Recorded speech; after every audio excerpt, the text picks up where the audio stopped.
So today we are going to get down on how you can improve your cost per acquisition and how law firms are paying premium for their Google ads when they should not. So let's go down into the core and understand why you're paying premium and why you should not. So we need to understand how typically Google ads function.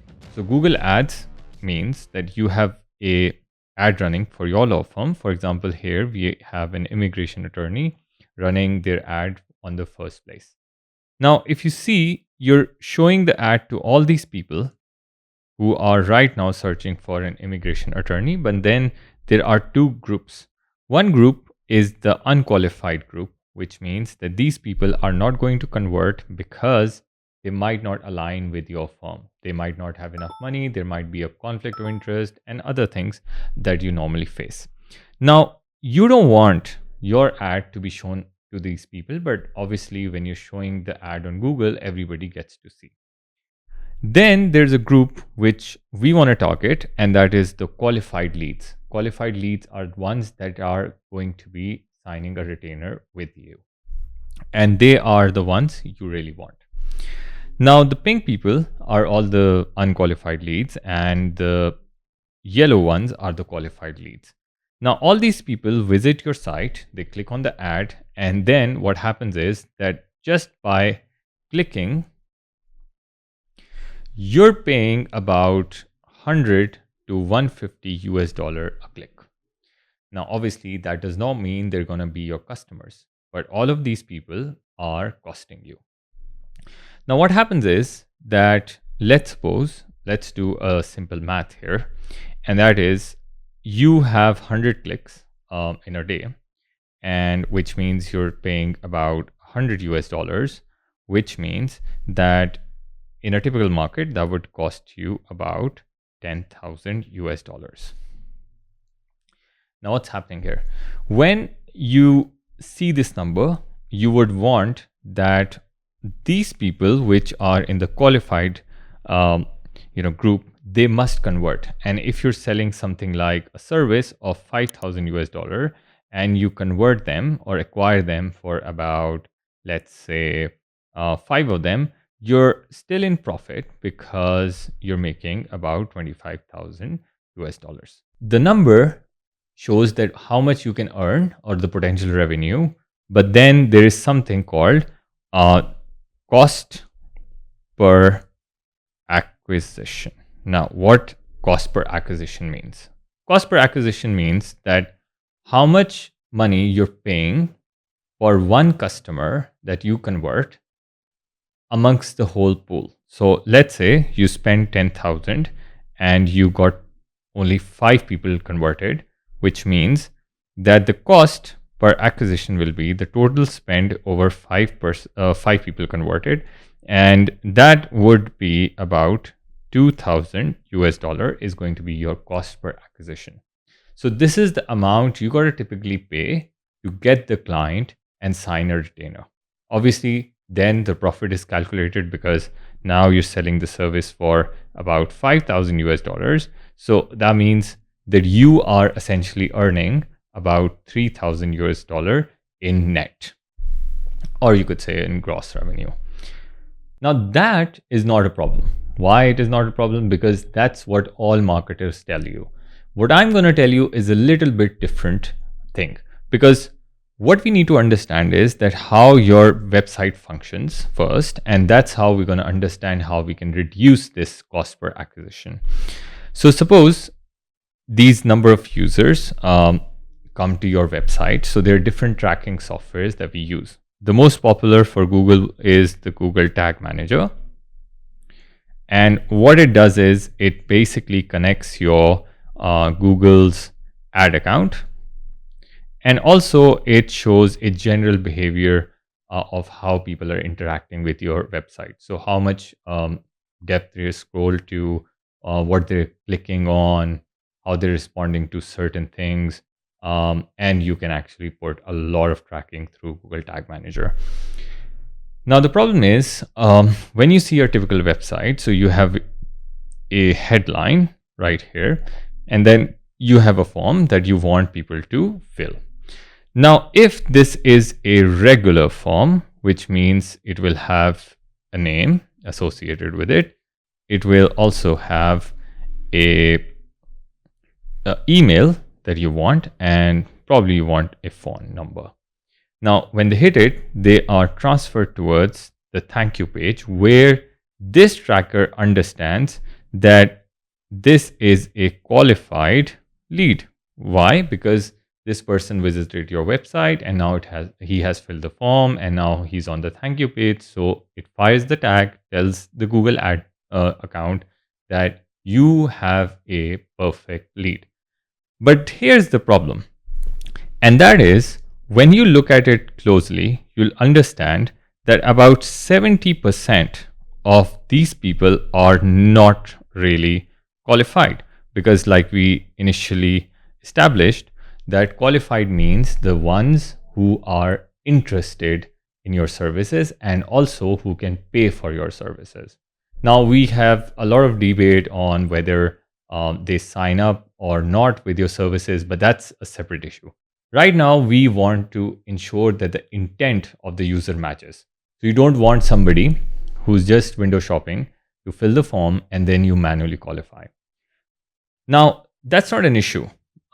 Manual qualification is done, or AI gatekeeping is done while they call or do something, and then they can ask questions. But that doesn't tell the Google's tag manager or your ad account that this person is qualified or not. So we got to add here a different kind of form. And that form is a multi-step conditional form. So what it does is it basically asks the name, email, phone, and then instead of submitting the information, it takes to a next step where there could be different further questions to qualify. And then it could have another step, and it could be as many steps as you want. And it's a strategy of marketing that how much friction you want to add into it. And then it takes those people who it qualifies to the thank you form, or it completely stops these people who are not qualified from going to the thank you page. Now, what happens is that when people do not reach the thank you page, Google knows that they are not qualified. So automatically the algorithm, which is the AI behind Google, and it has been very, very there for very, very long. In fact, it has been before we saw the mass usage of AI or release of AI for common public. So the thing is that when you stop them right there and then, which the people who are not qualified, so what you're doing is essentially training the algorithm that I do not want you to show my ads to these kind of people who do not fit in the right group. So what happens is that the people who were the people you really wanted, let's suppose, are these qualified people, and the algorithm learns that these are the group of people who are unqualified, and I don't want to really show any ads to these people. So now the algorithm knows that I got to show the ad only to these group of people who share similar interests. Maybe they're searching for the similar terms. They are of same income level. There are people from a certain demographic. There are people who have, let's say, they use a certain phone or anything, right? So now what happens is that the ad that you're trying to show only is visible to this particular group. Now, think about it. When the ad only is being shown to this group, so you are only paying for highly qualified and high intent group. Now, let's say that you had a conversion of, from 100, you were converting 5 people because 100 people were shown ads. Now, out of these 100 people, now they're only qualified people. So because they're qualified people, automatically the conversions are gonna get doubled or even tripled, depends on how good your conditional form is and how well you filter the kind of people you want to work with. What happens is then, instead of getting 5 good leads, you now have 10 or 15 good leads, which means on a worst case scenario, let's talk about 10. So you still gotta spend, say, 10,000 US dollars. But now the cost per lead, which we call CPL in common marketing language, is now going to be 1,000 US dollar. And these are people who you can convert. So if you convert, obviously you're acquiring them for half the money that you were acquiring them before.